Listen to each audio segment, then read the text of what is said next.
The 2025 cycling season is here. Let's not waste any time. In case you missed it, Trofeo Palma just took place this weekend in Spain, and we have some big dogs: Arnaud Demar, Beniam Girmay, Fernando Gaviria, trying to get their first win of 2025, but they would have to overcome Iúri Leitão. If you are Portuguese, correct me in the comments if I pronounced that terribly. They would have to overcome him first, and you're probably wondering who the hell is that, and I'll get to that in a moment.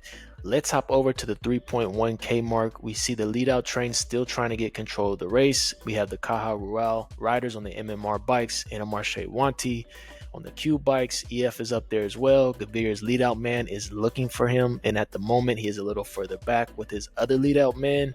Benny and his teammate decide they do not want to take any chances on missing out on this win, especially on this tricky circuit. You've got a right-hand turn first, a U-turn, and then a left-hand turn into the finishing straight. So with how technical the course is, it will definitely come into play. And just looking at the map, I'm assuming teams would want to be first out of that last corner because there isn't much road left, after the last turn. But in order to do that, you're going to have the right positioning going into the first right-hand turn. Plus, with each corner, the further back you are, you're going to have to deal with being brake checked and pushed back in the field, so on and so forth. But at 1.9K, we can see we now have Benny and Gaviria on the left-hand side. Then at 1.6, it is starting to get more strung out. So now we know that the teams are definitely fighting for the ideal position in that first right-hand corner. And it is still too early, though, for the sprinters to be at the head of the race. So it gets a bit tricky for the sprinters to try to balance the two of those things.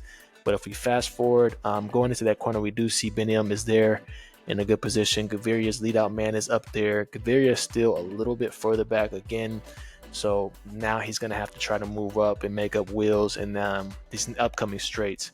Then we see a rider making up wheels on the inside. And who is that? Iúri Leitão, the 26-year-old rider from Caja Rural, who is on a contract year, which will definitely get you motivated to take some risks. He makes up significant amount of wheels, but does not go all the way to the front yet. But the winner of this race is likely to come from this top 10 or so riders right here that are first around this bend. Leitão slots in second wheel behind the Movistar rider, still has enough awareness to look back behind him to see who is on his wheel as he calculates his next move. And then going into the last corner, you can really see how much damage that U-turn did with how separated the group is. And now Leitão is setting himself up for his next move.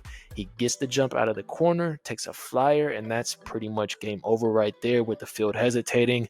Because remember, when we looked at the course profile, there isn't much road left to not react immediately. And that gives Leitão, that leads to Leitão getting the upset win over the bigger names in the field. And if we look at the power profile, it looks like he did initially 1200 watts to move up on that inside after the first right-hand corner.